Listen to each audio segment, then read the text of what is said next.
Hello all Divas ടോക്സിൻ്റെ പുതിയൊരു വീഡിയോയിലേക്ക് എല്ലാവർക്കും സ്വാഗതം. അപ്പം ഇത് ആക്ച്വലി ഒരു ഒറ്റ വീഡിയോ ആയിട്ട് ഞാൻ ചെയ്യണമെന്ന് വിചാരിച്ചതാണ്. Pregnancy care, postnatal care and postpartum. അപ്പോൾ കുറച്ച് ലോങ് ആയതുകൊണ്ട് തന്നെ ഇത് അതിൻ്റെ സെക്കൻഡ് പാർട്ടായിട്ട് എടുക്കാം. ഇതിൽ ഏത് വീഡിയോ ആണ് ഞാൻ ആദ്യം പോസ്റ്റ് ചെയ്യാൻ അറിയില്ല കേട്ടോ. അപ്പോൾ എനിവേ ഇന്നത്തെ വീഡിയോ എന്ന് പറയുന്നത് പോസ്റ്റ് പാർട്ടം ഡിപ്രഷനെ കുറിച്ചിട്ടാണ്. എൻ്റെ ഒരു പോസ്റ്റ് പാർട്ടം എക്സ്പീരിയൻസും കാര്യങ്ങളൊക്കെയാണ് ഞാൻ ഷെയർ ചെയ്യണേ. എന്നോട് ഒന്ന് രണ്ട് പേര് ചോദിക്കുകയും ചെയ്തിട്ടുണ്ടായിരുന്നു ഈ ഒരു എക്സ്പീരിയൻസ് ഷെയർ ചെയ്യാൻ, മദർഹുഡ് കാര്യങ്ങൾ, പോസ്റ്റ് പാർട്ടം ഒക്കെ.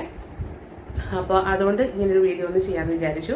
അപ്പോൾ ഇതിൻ്റെ ബാക്കിയായിട്ടില്ലെങ്കിൽ ഇതിന് മുമ്പ് ഞാൻ ഓൾറെഡി ഒരു വീഡിയോ പോസ്റ്റ് ചെയ്യുന്നുണ്ടായിരിക്കാം, ഓൾറെഡി ചെയ്തിരിക്കാം.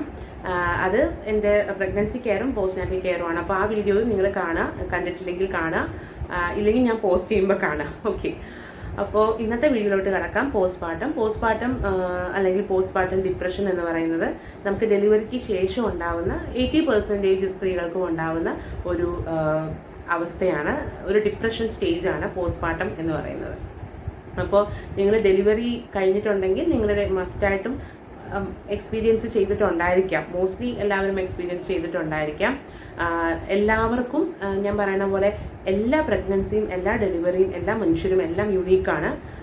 ഇപ്പം ഒരാൾക്കുള്ള പോലെ ആയിരിക്കില്ല മറ്റൊരാളുടെ ഫിസിക്കൽ ഹെൽത്തും മെൻ്റൽ ഹെൽത്തും, അല്ലേ? ഒരിക്കലും എല്ലാ മനുഷ്യരും ഡിഫറെൻ്റ് ആണ്. അതുകൊണ്ട് തന്നെ അവരുടെ ആരോഗ്യസ്ഥിതി, ശാരീരികവും മാനസികമായിട്ടുള്ള ആരോഗ്യസ്ഥിതി ഡിഫറെൻ്റ് ആയതുകൊണ്ട് തന്നെ അവരുടെ ഹോർമോണൽ ചേഞ്ചസ്, മൂഡ് സ്വിങ്സ്, അവർക്ക് വരുന്ന ഫിസിക്കൽ ആൻഡ് മെൻ്റൽ കേസസ് ഒക്കെ വളരെ ഡിഫറെൻ്റ് ആയിരിക്കാം.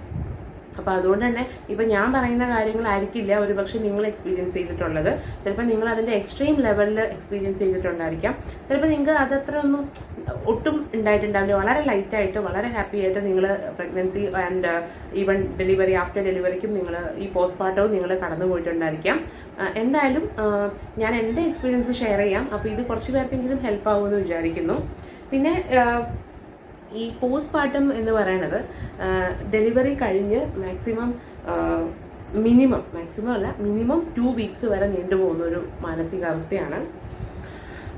മാക്സിമം ഇത് 1 ഇയർ വരെ പോവാം. ചിലപ്പം ചില കേസസിൽ, റയർ കേസസിൽ 1 വർഷത്തിന് ശേഷം ഇത് നീണ്ടു നിൽക്കാം. അതൊക്കെ കുറച്ച് എക്സ്ട്രീം കണ്ടീഷൻസ് ആണ്. അപ്പോൾ മോസ്റ്റ്ലി എല്ലാവർക്കും ഇത് ഒരു ഡെലിവറി കഴിഞ്ഞിട്ടുള്ള 2 വീക്സ് ആ ഒരു പീരീഡ് ഓഫ് ടൈമിലാണ് ഇത് കൂടുതലായിട്ടും നമ്മളെ അഫക്റ്റ് ചെയ്യുന്നത്. പിന്നെ ഇനി ഇത് എന്താണെന്ന് വെച്ച് കഴിഞ്ഞാൽ നമ്മളുടെ ഡെലിവറി പ്രഗ്നൻസി ടൈമിൽ നമുക്ക് ഒരുപാട് ഹോർമോണൽ ചേഞ്ചസും കാര്യങ്ങളൊക്കെ വരുന്നുണ്ട്. വലിയൊരു ഷിഫ്റ്റ് ഉണ്ടാവുന്നുണ്ട്. നമുക്കത് എക്സ്പീരിയൻസ് ചെയ്യാൻ പറ്റും അപ്പോഴത്തെ ഒരു മെൻ്റൽ സ്റ്റേറ്റ് വെച്ചിട്ട്. അത് തന്നെ ആ ഹോർമോൺസ് ഒക്കെ ബാക്ക് ടു നോർമൽ ആവുക, പിന്നെ കുറച്ച് ചേഞ്ചസ് വരിക. നമ്മൾ ബ്രസ്റ്റ് ഫീഡ് ചെയ്യുന്നു, നമ്മളുടെ ഉറക്കം കുറയുന്നു. അങ്ങനത്തെ ആഫ്റ്റർ ഡെലിവറി ഉണ്ടാവുന്ന നമ്മുടെ ശരീരത്തിലെ ചേഞ്ചസ് കാരണം ഉണ്ടാവുന്ന കുറേ ഹോർമോണൽ ചേഞ്ചസ് ആണ് നമുക്ക് പോസ്റ്റ് പാർട്ടത്തിന് കാരണമാവുന്നത്. ഇത് എന്താ പറയുക, ഞാൻ പറഞ്ഞ പോലെ തന്നെ പലർക്കും പല പോലെയാണ് ഇത് ബാധിക്കുക. അവരുടെ ഓൾറെഡി ഉള്ള മാനസികാവസ്ഥ പോലെയും ശാരീരികാവസ്ഥ പോലെയൊക്കെയാണ് ഇത് നമ്മളെ ബാധിക്കുന്നത്. ഓക്കെ, ഇനി ഇത് എങ്ങനെ നമുക്ക് മനസ്സിലാക്കാം, തിരിച്ചറിയാമെന്ന് ചോദിച്ചു കഴിഞ്ഞാൽ സ്വാഭാവികമായിട്ട് നമുക്ക് എന്തൊക്കെയാണ് ഇതിൻ്റെ സിംറ്റംസ് എന്ന് ആദ്യം തന്നെ പറയാം. അത് കഴിഞ്ഞിട്ട് നമുക്ക് ഇതിൻ്റെ സൊല്യൂഷൻസ്, പിന്നെ എൻ്റെ എക്സ്പീരിയൻസ് ഒക്കെ ഞാൻ പറയാം. ഇതിൻ്റെ സിംറ്റംസ് എന്ന് പറയുന്നത് നമുക്ക് എല്ലാത്തിനോടും ഒരു മടുപ്പ്, നമുക്ക് എപ്പോഴും സങ്കടം വരിക, ഭയങ്കര ദേഷ്യം വരിക, കാരണമില്ലാതെ നമ്മൾ ദേഷ്യപ്പെടുക, സങ്കടപ്പെടുക എന്നൊക്കെ വേണമെങ്കിൽ പറയാം. പ്രത്യേകിച്ച് കാരണമൊന്നും ഉണ്ടായിരിക്കില്ല, വലിയ പ്രശ്നമൊന്നും ഉണ്ടായിരിക്കില്ല. എന്നാലും നമുക്കിങ്ങനെ ഇരിക്കുന്ന ഇരിപ്പിൽ സങ്കടം വരും. ചിലപ്പോൾ നമ്മൾ പൊട്ടിത്തെറിക്കും. ചിലപ്പോൾ നമുക്ക് ജീവിതത്തോടൊരു മടുപ്പ് തോന്നാം, ഒരു ഹോപ്പ്ലെസ്നെസ്, ഒരു ആങ്സൈറ്റി, പിന്നെ നമുക്ക് നമ്മളോട് തന്നെ ഒരു വെറുപ്പ്, ഇനി ഒന്നും ചെയ്യാനില്ല, ജീവിതം ഇവിടെ തീർന്നു എന്നൊക്കെ തോന്നാം. പിന്നെ ചില കേസസിലല്ല പലപ്പോഴും നമുക്ക് കുട്ടികളോട്, നമ്മുടെ കുഞ്ഞിനോട് തന്നെ ഒരു അറ്റാച്ച്മെന്റ് തോന്നാതിരിക്കുക, നമുക്ക് ദേഷ്യം വരിക. പിന്നെ ഇതിൻ്റെ എക്സ്ട്രീം ലെവലിലേക്ക് പോകുമ്പം എന്താ പറയുക, പോസ്റ്റ് പാർട്ടം സൈക്കോസിസ് എന്നൊക്കെ പറയാറുണ്ട്. അങ്ങനത്തെ കേസസ് എന്ന് പറയുമ്പോഴത്തേക്ക് കുഞ്ഞിനെ വരെ അത് എന്താ പറയുക, ഹാംഫുള്ളായിട്ട് നമ്മൾ ചിലപ്പം നിൽക്കുന്ന ഒരവസ്ഥ, മക്കളെ, അങ്ങനത്തെയൊക്കെ ഒരുപാട് കേസസ് നമ്മൾ കേട്ടിട്ടുണ്ടായിരിക്കാം. കുഞ്ഞിനെ കൊന്നു കളയുന്ന കേസസ് വരെ ഉണ്ട്. അപ്പോൾ അതൊക്കെ extreme case level of post partum ആണെന്ന് പറയാം. അപ്പം ഒരിക്കലും ഇത് നിസ്സാരമായിട്ടുള്ള കാര്യമല്ല. ഓക്കെ, ഇത് ചിലപ്പം വളരെ ലൈറ്റായിട്ട് നിങ്ങൾക്ക് വന്നിട്ട് പോവാം. ചിലപ്പോൾ ഇത് വളരെ നിങ്ങളെ തന്നെ മാറ്റിമറിച്ചുകൊണ്ട് പോവാം. അപ്പോൾ ഇതൊരു കോമൺ ആയിട്ടുള്ള കാര്യമാണ്. അപ്പോൾ ആദ്യം തന്നെ നമ്മൾ ചെയ്യേണ്ടത് ഇത് ആക്സെപ്റ്റ് ചെയ്യുക എന്നുള്ളതാണ്. നിങ്ങൾ പ്രഗ്നൻ്റ് ആണെങ്കിൽ നിങ്ങളത് ആക്സെപ്റ്റ് ചെയ്യുക. ഇത് കഴിയുമ്പോൾ പോസ്റ്റ്മോർട്ടം എന്നൊന്ന് വന്നേക്കാം. സോ ആ സമയം അപ്പോൾ എന്താണെന്ന് വെച്ചാൽ അതിനെക്കുറിച്ചൊരു അവയർനെസ് ഉണ്ടെങ്കിൽ ആ സമയത്ത് നിങ്ങൾക്ക് കുറച്ചുകൂടെ നിങ്ങളുടെ ഇമോഷൻസിനെ കൺട്രോൾ ചെയ്യാനും അത് മനസ്സിലാക്കാനും ഒക്കെ സാധിക്കും. നിങ്ങളുടെ ഫാമിലിയെ കുറിച്ച് അത് പറഞ്ഞ് മനസ്സിലാക്കാൻ സാധിക്കും. പിന്നെ പഴയ കാലത്തെ വെച്ച് കമ്പയർ ചെയ്ത് നോക്കുകയാണെങ്കിൽ ഇന്ന് ഒരുപാട് മാറ്റങ്ങൾ വന്നിട്ടുണ്ട്. ഓക്കെ, പഴയ കാലത്തും ഡെലിവറിക്ക് ശേഷം ഇതൊക്കെ ഉണ്ടായിരുന്നു, ഇല്ലയെന്നൊന്നും പറയാൻ പറ്റില്ല. എല്ലാം ഡെലിവറി എന്ന് പറയുമ്പം ഒരു എല്ലാവർക്കും ഒരുപോലെയുള്ള ഒരു പ്രോസസ്സ് ആണല്ലോ. ഒന്നുകിൽ നോർമൽ ആവാം, സി സെക്ഷൻ ആവാം, അങ്ങനെ. അപ്പോൾ എല്ലാ കാലത്തും ഇതുണ്ടായിരിക്കും. പിന്നെ പഴയ കാലം എന്ന് പറയുമ്പം എനിക്ക് തോന്നിയിട്ടുള്ളൊരു കാര്യം എന്ന് വെച്ച് കഴിഞ്ഞാൽ പഴയ കാലത്തൊക്കെ ഈവൻ ഡെലിവറി കഴിഞ്ഞാലും പഴയ കാലത്തെ കുറിച്ച് നമുക്ക് അങ്ങനെ അറിയില്ല. ഒന്നാമത്തെ കാര്യം അന്നത്തെ ശരിക്കും എന്തായിരുന്നു എന്നുള്ളത്. പിന്നെ ഇത്രയും അവയർനെസ് ഒന്നും വന്ന ആൾക്കാർക്കില്ല. ആൾക്കാർ ഇതിനെക്കുറിച്ചൊന്നും സംസാരിക്കില്ല. ഡെലിവറി എന്ന് പറഞ്ഞു കഴിഞ്ഞാൽ ഇതൊന്നും വലിയ സംഭവമൊന്നുമല്ല, ഇതൊക്കെ ഒരു നാച്ചുറൽ പ്രോസസ്സ് ആണെന്ന് കണ്ടിരുന്നു. എല്ലാവരും പ്രസവിക്കുന്നു, 10ഉം 12ഉം പ്രസവിക്കുന്നു. ഇപ്പം നമ്മൾ ഈ പോസ്റ്റ്മോർട്ടത്തെ കുറിച്ച് പഴയ ഒരു ജനറേഷൻ ആളോട് പറഞ്ഞാൽ അവർ പറയും നിങ്ങൾക്ക് വട്ടാണോ, അല്ലെങ്കിൽ എന്താ പറയുക, ഇതൊക്കെ ഞങ്ങളൊക്കെ എത്ര പ്രസവിച്ചതാണ്, 10 പ്രസവിച്ചു, 5 പ്രസവിച്ചു. അപ്പോൾ ഇപ്പം നീ ആദ്യമായിട്ട് എന്താ പറയുക, നിനക്ക് മാത്രമല്ലേ ഇപ്പോൾ എന്നൊക്കെ മേ ബി അവർ ചോദിച്ചേക്കാം.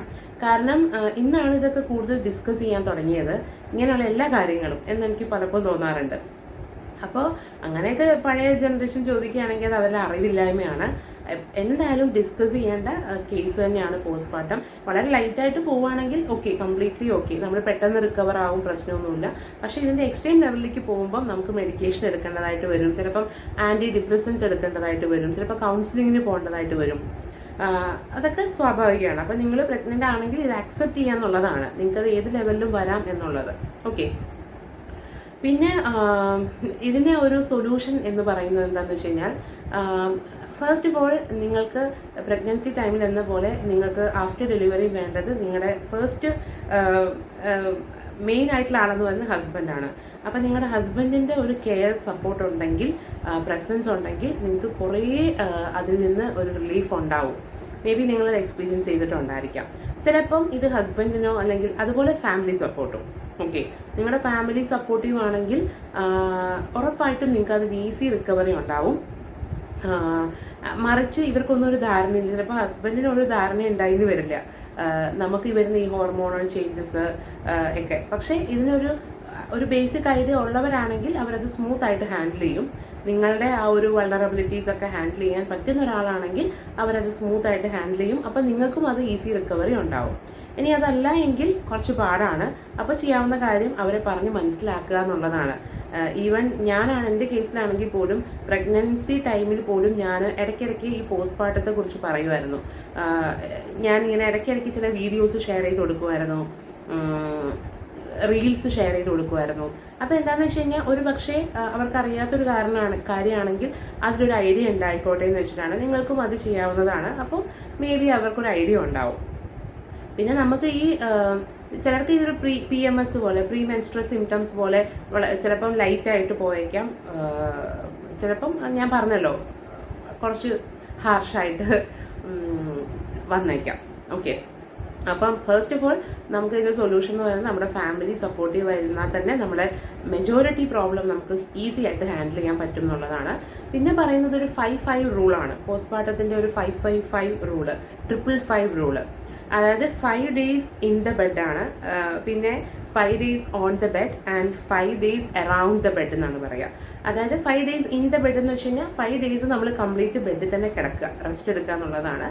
And another 5 days on the bed എന്ന് പറയുന്നത് നമ്മൾ ബെഡിൻ്റെ മുകളിലിരിക്കുക, അറ്റ്ലീസ്റ്റ് ഇരിക്കുക, റിലാക്സ്ഡ് ആയിട്ടിരിക്കുക എന്നുള്ളതാണ് കിടക്കാൻ പറ്റിയില്ലെങ്കിൽ.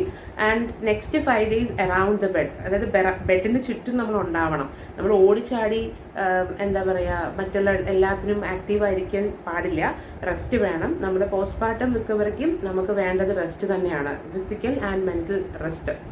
ഓക്കെ, അപ്പോൾ ഇതൊരു 555 റൂൾ എന്ന് പറയുന്ന ഒരു കേസാണ് ഞാൻ കേട്ടിട്ടുള്ളത്. അപ്പോൾ അതുകൊണ്ടായിരിക്കാം ഈ ഫസ്റ്റ് 15 days, ഇപ്പം പഴയ ആൾക്കാരാണെങ്കിലും ഇപ്പോൾ ഉള്ള ജനറേഷൻ ആണെങ്കിലും ഈ 15 days വളരെ ക്രൂഷ്യലാണ് ആഫ്റ്റർ ഡെലിവറി എന്ന് പറയും, അല്ലേ? അപ്പോൾ മേ ബി അത് ഈ ഒരു റൂളൊക്കെ ഉള്ളതുകൊണ്ടായിരിക്കാം എനിക്ക് തോന്നുന്നു. പക്ഷെ അത് നമുക്ക് എനിക്ക് തോന്നുന്നത് ശരിക്കും അത് വളരെ അത്യാവശ്യമുള്ള കാര്യം തന്നെയാണ്. കാരണം നമ്മളൊരു ഭയങ്കര നമ്മുടെ ബോഡി ഒരു വലിയൊരു ട്രാൻസ്ഫോർമേഷനിലേക്ക് പോകുന്നൊരു ടൈമാണല്ലേ ഡെലിവറി എന്ന് പറയുന്നത്. ഒരു ലൈഫ് തന്നെ നമ്മുടെ ഉള്ളിലുണ്ടായി, നമ്മളത് ഔട്ടായി, പിന്നെ നമ്മുടെ ബോഡി ബാക്ക് ടു നോർമലായി. ഒരു യൂട്രസ് എന്ന് പറയുമ്പം അത് വികസിക്കുന്നതനുസരിച്ച് നമ്മുടെ മറ്റുള്ള ഇന്റേണൽ ഓർഗൻസ് ഒക്കെ ചെറുതായിക്കൊണ്ടിരിക്കുകയാണ്. അപ്പം അത് പിന്നെ ബാക്ക് ടു നോർമൽ ആവാൻ കുറേ ടൈം എടുക്കും. നമ്മുടെ പഴയ ഓർഗൻസ് ഒക്കെ ഒന്ന് റിലാക്സ്ഡ് ആവാൻ ടൈം എടുക്കും. അപ്പോൾ സ്വാഭാവികമായിട്ടും നമുക്ക് ഇനീഷ്യൽ ടൈമിൽ റെസ്റ്റ് വേണം, അത് മസ്റ്റാണ്. അറ്റ്ലീസ്റ്റ് 15 ഡേയ്സിൽ നിങ്ങൾ മാക്സിമം റെസ്റ്റ് എടുക്കാൻ ശ്രമിക്കുക എന്നുള്ളത് വളരെ ഇമ്പോർട്ടൻ്റ് ആണ് നിങ്ങളുടെ ഒരു സ്പീഡി റിക്കവറിക്ക്. ഓക്കെ, അതാണ്. ഇനി എന്താ പറയുക, ഇത് എൻ്റെ ഒരു പേഴ്സണൽ എക്സ്പീരിയൻസ് പോസ്റ്റ്മോർട്ടത്തെ കുറിച്ച് ഞാൻ പറയാം. ഞാൻ ഈവൻ ഡ്യൂറിങ് പ്രഗ്നൻസി ടൈമിലും ഞാൻ പറഞ്ഞിരുന്നു, ആ വീഡിയോയ്ക്കകത്ത് ഞാൻ ഷെയർ ചെയ്യുന്നുണ്ട്. എനിക്ക് എൻ്റെ ഓൾമോസ്റ്റ് എല്ലാ ഇമോഷൻസും, ദേഷ്യം, സങ്കടം, സന്തോഷം, അങ്ങനെയുള്ള എല്ലാം എനിക്ക് കുറേ എൻ്റെ അണ്ടർ മൈ കൺട്രോളിലാണ്. അത് കുറച്ച് വർഷങ്ങളായിട്ട് ഞാൻ ചെയ്യുന്ന ചില പ്രാക്ടീസസിലൂടെ എനിക്ക് ഞാനത് നേടിയെടുത്തതാണെന്ന് വേണമെങ്കിൽ പറയാം കേട്ടോ. നിങ്ങൾക്കത് എത്രത്തോളം റിലേറ്റ് ചെയ്യാൻ പറ്റുമെന്നോ അത് മനസ്സിലാവുമെന്നോ എന്നൊന്നും എനിക്കറിയില്ല. എന്നെ പേഴ്സണലി അറിയാവുന്നവർക്ക് മനസ്സിലാവും. ഞാൻ അങ്ങനെ ഭയങ്കരമായിട്ട് ഞാൻ റേസ് ചെയ്യുന്നതോ പൊട്ടിത്തെറിക്കുന്നതോ പൊട്ടിക്കരയുന്നതോ എന്നെ അടുത്തറിയാവുന്നവർ കണ്ടിട്ടുണ്ടായിരിക്കില്ല. ഇനി അത്രയും വൾണറബിൾ ആവുന്ന സിറ്റുവേഷൻസ് വളരെ കുറവായിരിക്കും റീസെൻ്റ്ലി. പണ്ടത്തെ കാര്യമല്ല കേട്ടോ ഞാൻ പറയണേ. പണ്ട് അങ്ങനെയായിരുന്നു. ഞാൻ വളരെ ഷോർട്ട് ടെമ്പേർഡ് ആയിട്ടുള്ള, എനിക്ക് ഇമോഷൻസ് കൺട്രോൾ ചെയ്യാൻ പറ്റാത്ത, പൊട്ടിത്തെറിക്കുന്ന ഒരാൾ തന്നെയായിരുന്നു. അത് റിയലൈസ് ചെയ്ത് പിന്നെ ലൈഫ് കുറച്ച് എക്സ്പീരിയൻസ് ഒക്കെ ആയപ്പം പിന്നെ കുറച്ച് സ്പിരിച്വൽ പ്രാക്ടീസസിലൂടെയാണ് ഞാൻ എൻ്റെ ഇതിലേക്ക് ഞാൻ വന്നത്, എൻ്റെ ഒരു കാം സ്റ്റേറ്റിലേക്ക് വന്നത്. വന്നതിന് ശേഷം ഞാൻ ആ ഒരു കോൺസ്റ്റന്റ് ആയി സ്റ്റേബിൾ ആയിട്ടുള്ള ഒരു മെന്റൽ സ്റ്റേറ്റിലൂടെ പോകുന്ന ഒരാളാണ്. ഒരു പരിധിക്ക് അപ്പുറത്തേക്ക് ഒന്നും തന്നെ എന്നെ ഹേർട്ട് ചെയ്യാറില്ല. എന്നിരുന്നാലും പ്രഗ്നൻസി ടൈമിലാണെങ്കിലും ആ സമയത്ത് നമ്മൾ എത്രയൊക്കെ മൈൻഡിനെ കൺട്രോൾ ചെയ്തെന്ന് പറഞ്ഞാലും നമ്മൾക്ക് ഇന്റേണലി ഉണ്ടാവുന്ന ഇതുപോലുള്ള ഹോർമോണൽ ചേഞ്ചസ് നമ്മളെ ഹിറ്റ് ചെയ്യുമല്ലോ സ്വാഭാവികമായിട്ടും. അപ്പം അത് ഈ ഡെലിവറിക്ക് ശേഷം ഉണ്ടായിട്ടുണ്ട്. പിന്നെ ഈ എന്താ പറയുക, ഈ 2 വീക്സ് എന്ന് പറഞ്ഞൊരു ടൈമിൽ ഫസ്റ്റ് വീക്ക് ഫുൾ ഹോസ്പിറ്റലായിരുന്നു. ആ സമയത്ത് എനിക്ക് പെയിൻ്റെ അങ്ങേയറ്റായിരുന്നു, എല്ലാം കൊണ്ടും പെയിൻ ആയിരുന്നു. അപ്പം ആ സമയത്ത് ഫിസിക്കലി അത്ര പെയിൻ ഉള്ളത് കൊണ്ട് എൻ്റെ മെൻ്റൽ സ്റ്റേറ്റ് എങ്ങനെയായിരുന്നു, ആ സമയത്ത് ഞാൻ എന്തൊക്കെ ചിന്തിക്കുന്നുണ്ട് എന്നൊന്നും എനിക്ക് അനലൈസ് ചെയ്യാൻ പറ്റിയിട്ടില്ല എന്നുള്ളതാണ് ഫസ്റ്റ് തിങ്. ഓക്കെ, കാരണം ശരീരം ഇങ്ങനെ വേദന കൊണ്ട് പൊളയുമ്പം നമ്മളെ അപ്പം അത് പോസ്റ്റ്മോർട്ടമാണോ അല്ലെങ്കിൽ അത് വേറെ എന്തെങ്കിലും ആണോ എന്നൊന്നും എനിക്ക് അനലൈസ് ചെയ്യാൻ പറ്റിയിട്ടില്ല. കാരണം അത്രയും ഫിസിക്കൽ പെയിൻ ഞാൻ ഫേസ് ചെയ്തിട്ടുണ്ടായിരുന്നു ഫസ്റ്റ് 5 ഡേയ്സ്. പിന്നെ വീട്ടിലേക്ക് വന്നപ്പോഴാണ് എനിക്ക് കുറേയൊക്കെ തോന്നി തുടങ്ങിയത്.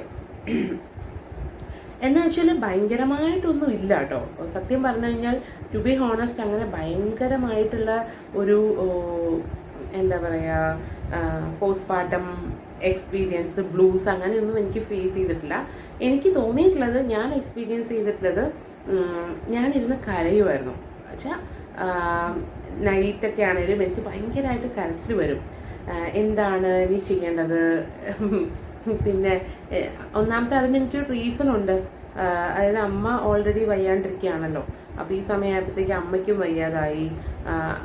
പിന്നെ പെട്ടെന്നൊരു ഭയങ്കര ഐസൊലേറ്റഡ് ആയ പോലെ, അല്ലെങ്കിൽ ലോൺലി ആയ ഒരു ഫീലിംഗ്, അതുപോലെ വാട്ട് ഈസ് നെക്സ്റ്റ് എന്നറിയാത്ത ഒരു കുറേ തോട്ട്സൊക്കെ എൻ്റെ മനസ്സിലൂടെ കടന്നു പോയിട്ടുണ്ടായിരുന്നു. അപ്പം നൈറ്റൊക്കെ ഞാനിരുന്ന് ഇങ്ങനെ കരയുമായിരുന്നു. ദേഷ്യപ്പെടും അങ്ങനെയൊന്നും എനിക്കൊന്നും തോന്നിയിട്ടൊന്നുമില്ല. ഭയങ്കരമായിട്ടുള്ള കരച്ചിൽ, സങ്കടം വരുമായിരുന്നു. ഒരു കാരണവും ഇല്ലാതെ സങ്കടം വരുമായിരുന്നു. ഞാൻ പറയണത് ഇത് എപ്പോഴും ഒന്നും അല്ല കേട്ടോ ഞാൻ പറയണേ, വളരെ റെയറായിട്ട് മാത്രം. ഇപ്പം ഇന്നിപ്പോൾ 20 ഡേയ്സ് ആണെങ്കിൽ ഇതിലൊരു 5 ഡേയ്സ് 5 to 6 ഡേയ്സ് ആൾട്ടർനേറ്റീവായിട്ട്, ഡെയിലി ഒന്നുമില്ല. ചില ഡേയ്സ് ഞാൻ നല്ല ഹാപ്പിയാണ്, ചിലപ്പോൾ വിസിറ്റേഴ്സ് ഉണ്ടാകും, ഫ്രണ്ട്സ് വീട്ടിൽ വരും. ആ സമയത്ത് ഞാൻ സുഖമായിട്ട് ഇരിക്കും, ഹാപ്പി ആയിട്ടിരിക്കും. എനിക്ക് അങ്ങനത്തെ തോട്ട്സ് ഒന്നുമില്ല.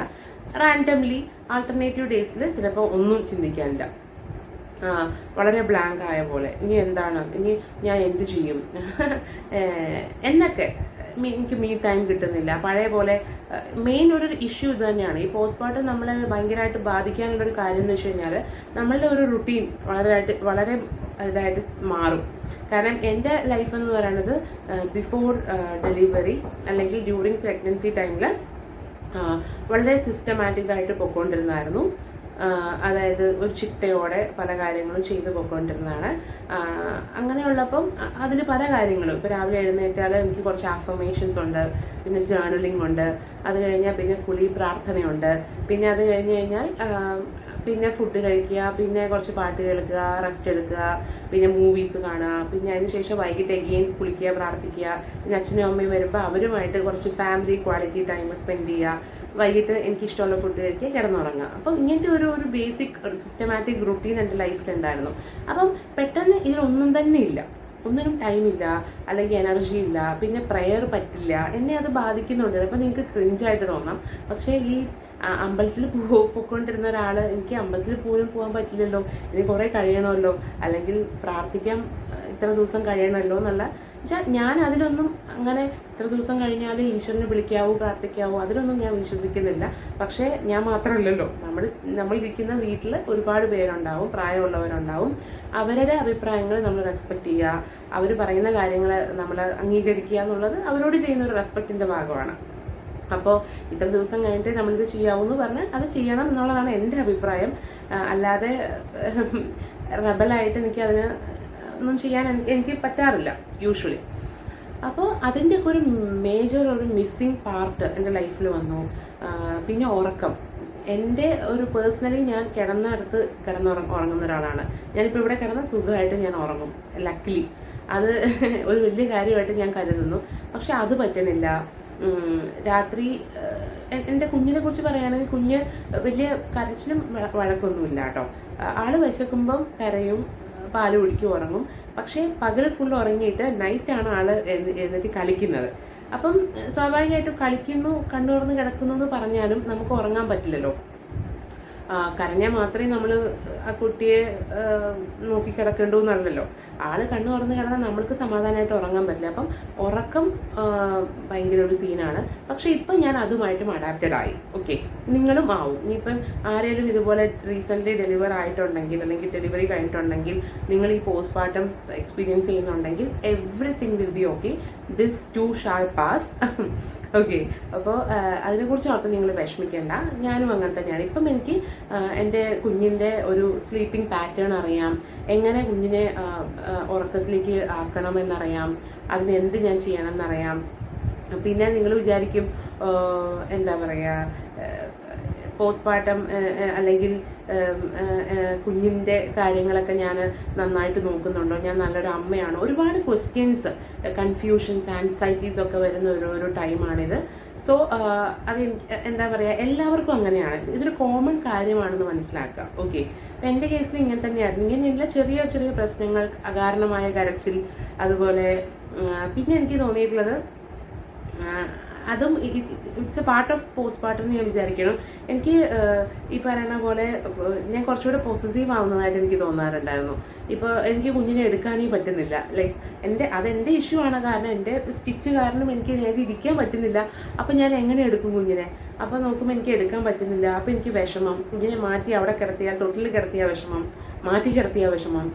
അത് എനിക്ക് തോന്നുന്നത് മേ ബി ഈ ഒരു പോസ്റ്റ്മോർട്ടത്തിൻ്റെ ഭാഗം തന്നെ ആയിരിക്കാം. ഇപ്പോൾ കുറേ കൂടെ അത് ബെറ്റർ ആയി. ഇപ്പോൾ എനിക്ക് എടുക്കാം, ഞാൻ കുറച്ചുകൂടെ ഓക്കെ ആയി. അപ്പം ഞാൻ അതുമായിട്ട് ഞാൻ അഡാപ്റ്റഡ് ആയി. ഓക്കെ, പിന്നെ ഞാൻ പറഞ്ഞ പോലെ തന്നെ കൊച്ചിൻ്റെ ഉറക്കവും കാര്യങ്ങളൊക്കെ കിട്ടി.